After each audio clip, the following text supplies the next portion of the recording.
Hello dear students, আজকের এই video খুবই গুরুত্বপূর্ণ হতে চলেছে। জেনপাস ইউজি 2024-এর ফার্স্ট রাউন্ডের কিন্তু এক্ষেত্রে সিট অ্যালটমেন্ট রেজাল্ট কিন্তু প্রকাশিত হয়ে গেল। তোমরা ওয়েবসাইটে ভিজিট করবে, ভিজিট করার সাথে সাথে তোমরা যখন নিচের দিকে স্ক্রল ডাউন করবে, এখানে তোমরা ক্লিক করবে, অর্থাৎ এই পোর্শনটাতে ক্লিক করবে। আজকের ভিডিওটি খুবই গুরুত্বপূর্ণ, কারণ যারা এক্ষেত্রে কলেজ পেয়েছো তারা কি করবে, কি ডকুমেন্টস নিয়ে যাবে, আর যারা কলেজ পাওনি তারা সেকেন্ড রাউন্ডে কি করবে, মপ আপ রাউন্ডের জন্য কি করবে, এই সংক্রান্ত সকল বিষয়গুলি এই ভিডিওর মাধ্যমে ডিসকাস করা হবে। তাই ভিডিওটি প্রত্যেককে অনুরোধ করছি একদম শেষ পর্যন্ত দেখার জন্য। চ্যানেলটি এক্ষুনি সাবস্ক্রাইব করো, পাশে থাকা বেল আইকন প্রেস করো এবং বন্ধুদের উদ্দেশ্যে ভিডিওটি প্রচুর শেয়ার করবে। জেনপাস ইউজি 2024 এক্ষেত্রে তোমার রোল নাম্বার দিতে হবে, তারপর পাসওয়ার্ড, সিকিউরিটি পিন, এই সিকিউরিটি পিনটি, তারপর তোমাকে এক্ষেত্রে সাইন ইন করতে হবে। ডাইরেক্ট এক্ষেত্রে তুমি দেখতে পাবে যে তুমি সিট এক্ষেত্রে তোমার নামে সিট অ্যালটমেন্ট তুমি পেয়েছো কি না, এইভাবে তুমি দেখতে পাবে ডাইরেক্ট স্টেপগুলি ফলো করলে।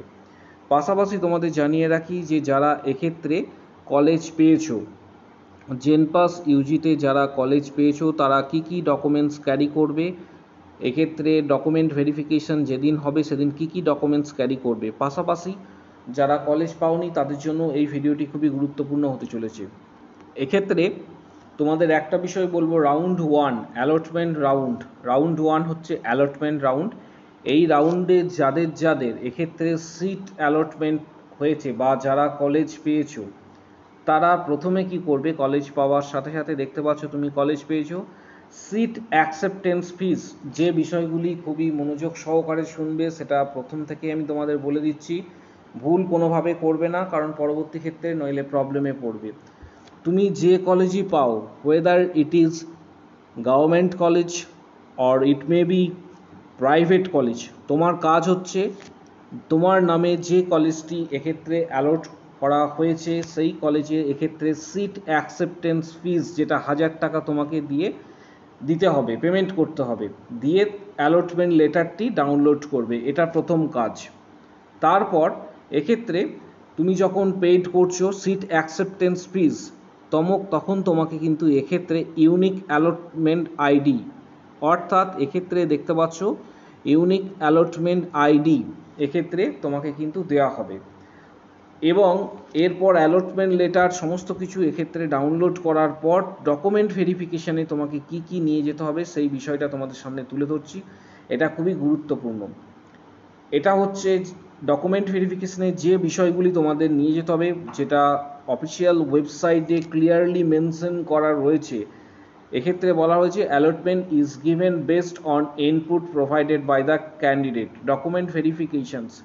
তাহলে তোমাদের যে বিষয়গুলি এক্ষেত্রে বলবো, যে বিষয়গুলি তোমাদের নিয়ে যেতে হবে সেটা হচ্ছে 1 number provisional seat allotment letter, provisional seat allotment letter, যেটা তুমি 1000 টাকা দিয়ে ডাউনলোড করছো এবং পেমেন্ট করার পর।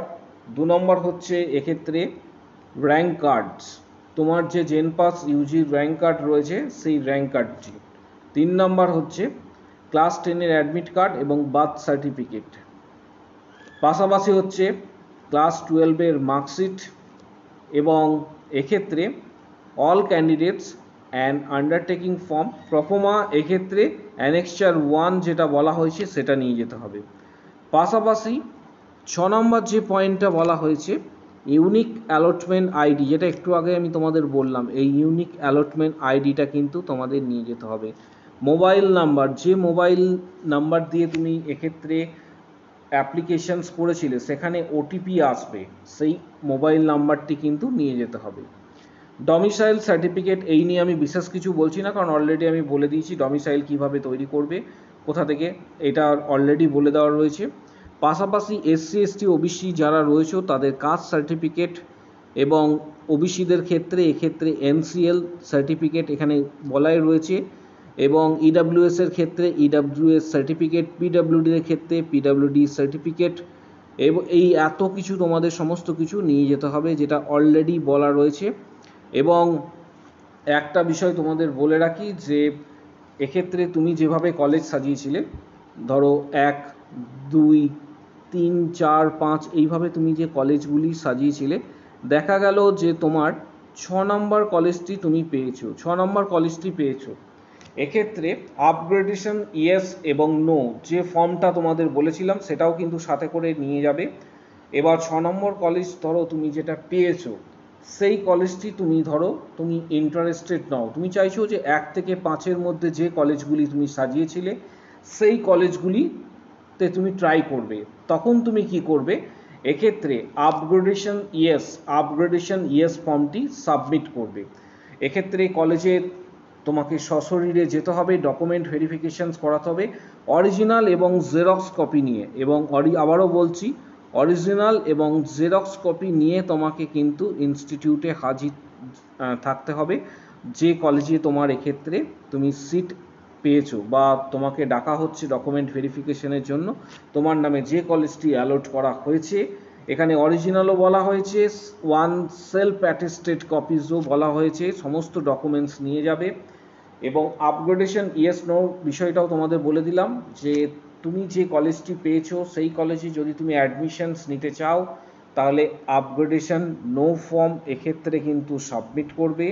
এবং ধরো তুমি 6 নম্বর কলেজটি পেয়েছো, তুমি চাইছো 1 থেকে 5-এর মধ্যে যে কলেজগুলি তোমার ইচ্ছা, তখন তুমি এক্ষেত্রে আপগ্রেডেশন ইয়েস ফর্মটা সাবমিট করবে। পাশাপাশি তোমাকে কিন্তু সশরীরে কলেজে উপস্থিত থাকতে হবে এবং উপস্থিত থেকে কিন্তু ডকুমেন্ট ভেরিফিকেশনস করাতে হবে। এক্ষেত্রে তোমরা মনে রাখবে, যদি কোনো কারণে তুমি উপস্থিত না থাকো, যদি গার্জেন থাকে, কিন্তু এটা সম্ভব নয়, অর্থাৎ তোমাকে নিজে কিন্তু এক্ষেত্রে উপস্থিত থাকতে হবে। এই পোর্শনটা একটু ভালোভাবে পড়ে নেবে, এখানে ডিটেলসটা দেওয়া রয়েছে। If the candidate has been allotted a seat of his or her second or later choice, then successful document verifications he or she also can option yes। এই বিষয়টা তোমরা একটু ভালো করে পড়ে নেবে, কারণ ডিটেলসটা সমস্ত কিছু এখানে মেনশন করা থাকবে। পাশাপাশি তোমাদের জানাবো রাউন্ড 2, এরপরে রাউন্ড 1 ক্লোজ হয়ে যাওয়ার পর কিন্তু রাউন্ড 2 হতে চলেছে, রাউন্ড 2 হবে। রাউন্ড 2-এ তোমাদের এক্ষেত্রে রেজিস্ট্রেশন করতে হবে না, কিন্তু একটা বিষয় মনে রাখবে এক্ষেত্রে, যে বিষয়টি সেটা হচ্ছে তোমাদের মপ আপ রাউন্ডে কিন্তু তোমরা নতুন করে রেজিস্ট্রেশনস করতে পারবে, নতুন করে কলেজ কিন্তু সাজাতে পারবে। ডিটেলসটা এখানে পড়ে নেবে, ডিটেলস কিন্তু এক্ষেত্রে দেওয়া রয়েছে এবং এখানে পুরোটাই কিন্তু উল্লেখ করা রয়েছে। যারা মপ আপ রাউন্ডে এক্ষেত্রে তোমরা যারা ফার্স্ট রাউন্ডে অর্থাৎ প্রথমে যারা এক্ষেত্রে রেজিস্ট্রেশনস করেছো, তাদের এক্ষেত্রে ধরো রেজিস্ট্রেশনস যারা করছো তাদের জন্য এ previous candidate is required to pay 200, অর্থাৎ যারা প্রথমে পে করেছিলে তাদের 200 টাকা লাগবে। এবং নিউ ক্যান্ডিডেট যারা রয়েছে, যারা ফ্রেশভাবে নতুনভাবে মপ আপ রাউন্ডে পার্টিসিপেট করতে চাইছো, তাদের ক্ষেত্রে 700 টাকা দিয়ে রেজিস্ট্রেশন করতে হবে কলেজ। এক্ষেত্রে তোমরা যে কলেজগুলি বাকি থাকবে সেগুলি তোমরা চয়েস করতে পারবে। বিষয়টা খুবই গুরুত্বপূর্ণ। আর অনেকেই মেসেজ করেছো যে আমি সেকেন্ড রাউন্ডে এত র্যাঙ্ক হয়েছে আমি পাবো কিনা, আমি প্রত্যেককে রিপ্লাই দিয়েছি। এবং তোমরা এই ভিডিওর ঠিক কমেন্ট বক্স সেকশানে কমেন্টস করবে তোমার র্যাঙ্ক কত হয়েছে। যদি তুমি কোনো এক্ষেত্রে সরকারি কলেজ পেয়ে থাকো সেটাও লিখবে, যদি কোনো তোমার সরকারি কলেজ তুমি নাও পেয়েও থাকো সেটাও লিখবে, র্যাঙ্ক লিখবে। পাশাপাশি তুমি কোন ক্যাটাগরি থেকে বিলং করছো অবশ্যই লিখবে, আমি প্রত্যেককে রিপ্লাই দেবো। পাশাপাশি তোমাদের জানাবো যে এর পরবর্তী ক্ষেত্রে আরেকটা বিষয়, সেটা হচ্ছে মপ আপ রাউন্ডের পর আরও 2-1টা রাউন্ড রয়েছে, কিন্তু আপাতত সেই রাউন্ডগুলো সম্পর্কে আজকে বিশেষ কিছু বলছি না, কারণ তোমাদের যে তথ্য এবং যে বিষয়টা জানার ছিল সেটা আমি তোমাদের অলরেডি জানিয়ে দিলাম, যে আপগ্রেডেশন ইয়েস আপগ্রেডেশন নো কখন করবে, ডকুমেন্ট ভেরিফিকেশনে কি কি ডকুমেন্টস নিয়ে যাবে, পাশাপাশি তোমাদের এভরিথিং সমস্ত কিছু আমি বলে দিলাম। তোমাদের যদি কোনো কোশ্চেন্স বা কোয়ারি থাকে কমেন্ট বক্স সেকশনে অবশ্যই জানাবে। জেনপাস ইউজিতে যাদের গভর্নমেন্ট কলেজ হলো না বা যারা পেলে না, বা যারা এমন ক্যান্ডিডেট রয়েছে যারা গভর্নমেন্ট কাউন্সিলিংয়ে পার্টিসিপেট করতে পারছো না, যারা বেসরকারি কলেজে স্টাডি করতে চাইছো এবং কলকাতার মধ্যে কম খরচের মধ্যে বেস্ট কলেজ পেতে চাইছো, তাদের জন্য বলবো মেডিস্কাই নার্সিং ইনস্টিটিউট। এটি কলকাতার ডানকুনিতে অবস্থিত, এটি একটি অন্যতম সেরা প্রতিষ্ঠান। এখানে ফিমেলদের জন্য জিএনএম এবং বিএসসি নার্সিংয়ে কিন্তু এক্ষেত্রে অ্যাডমিশন শুরু হবে। এবং পাশাপাশি তোমাদের জানাবো যে তোমরা ক্লিপসে দেখতে পাচ্ছ যে কলেজের ল্যাবরেটরি, পাশাপাশি মেডিস্কাইয়ের নিজস্ব কিন্তু মেডিস্কাই ইনস্টিটিউটের নিজস্ব কিন্তু হসপিটাল রয়েছে, এটি দেখতে পাচ্ছ ক্লিপসে। মেডিস্কাই হসপিটাল 130 বেড বিশিষ্ট, যেখানে কলকাতার বিভিন্ন স্বনামধন্য চিকিৎসকরা যুক্ত রয়েছেন। কলেজটি ক্লাসরুম এই মুহূর্তে তোমরা দেখতে পাচ্ছ, স্মার্ট ক্লাসরুম রয়েছে কলেজে, ক্লাসরুমের মধ্যে এসি। পাশাপাশি ল্যাবরেটরির ক্লিপস এই মুহূর্তে তোমরা দেখতে পাচ্ছ। যারা মেডিস্কাই নার্সিং ইনস্টিটিউটে, এটি হচ্ছে মেডিস্কাই নার্সিং ইনস্টিটিউটের কিন্তু হচ্ছে কলেজ, যারা এক্ষেত্রে অ্যাডমিশন নেবে বলে ঠিক করছো মেডিস্কাই নার্সিং ইনস্টিটিউটে, তারা কি করবে সেটাও তোমাদের জানাবো। পাশাপাশি তোমাদের জানাবো আরও কিছু ক্লিপস রয়েছে মেডিস্কাই নার্সিং ইনস্টিটিউটের স্টুডেন্টদের কিছু ক্লিপস এই মুহূর্তে তোমাদের সঙ্গে তুলে ধরছি। তোমরা দেখতে পাচ্ছ যে প্রচুর সংখ্যক স্টুডেন্ট কিন্তু অলরেডি সেখানে পাঠরত রয়েছে। পাশাপাশি জিএনএম এবং বিএসসি ফিমেল ক্যান্ডিডেটদের জন্য বলছি, ফিমেল ক্যান্ডিডেটদের জন্য জিএনএম এবং বিএসসিতে কিন্তু অ্যাডমিশন চলছে। যারা এক্ষেত্রে যোগাযোগ করতে চাইছো তারা কিভাবে যোগাযোগ করবে মেডিস্কাই নার্সিং ইনস্টিটিউটে সেটিও তোমাদের জানাবো। অলরেডি তোমাদের অনেকগুলি ক্লিপস দেখালাম, পাশাপাশি তোমাদের জানাবো মেডিস্কাই নার্সিং ইনস্টিটিউটে যারা অ্যাডমিশন নেবে তারা কি ফ্যাসিলিটি পাবে সেটাও তোমাদের জানিয়ে দিচ্ছি। যে কলেজের নিজস্ব এক্ষেত্রে হসপিটাল রয়েছে, পাশাপাশি স্টুডেন্ট ক্রেডিট কার্ডের সুবিধা রয়েছে এবং কোর্স শেষে 100% প্লেসমেন্ট, নিজস্ব যে এক্ষেত্রে হসপিটাল রয়েছে সেখানে প্লেসমেন্ট পেয়ে যাবে। যারা যোগাযোগ করতে চাইছো তারা এই নাম্বারে 7384298457 7384298457 এই নাম্বারে হোয়াটসঅ্যাপ করবে, অথবা সকাল 10টা থেকে এক্ষেত্রে রাত্রি 8টার মধ্যে কল করে নেবে। যারা ইন্টারেস্টেড রয়েছে জানার জন্য বেস্ট হোয়াটসঅ্যাপ করবে, হোয়াটসঅ্যাপে লিখবে আমি মেডিস্কাই নার্সিং ইনস্টিটিউট সম্পর্কে জানতে চাইছি, তোমাদের প্রত্যেককে রিপ্লাই দেওয়া হবে। ভিডিওটি প্রচুর শেয়ার করো, চ্যানেলটি সাবস্ক্রাইব করো। হোয়াটসঅ্যাপ নাম্বারটি হচ্ছে 7384298457। আজকের ভিডিও এই পর্যন্ত। তোমাদের যদি কোনো কোশ্চেন্স বা কোয়ারি থাকে অবশ্যই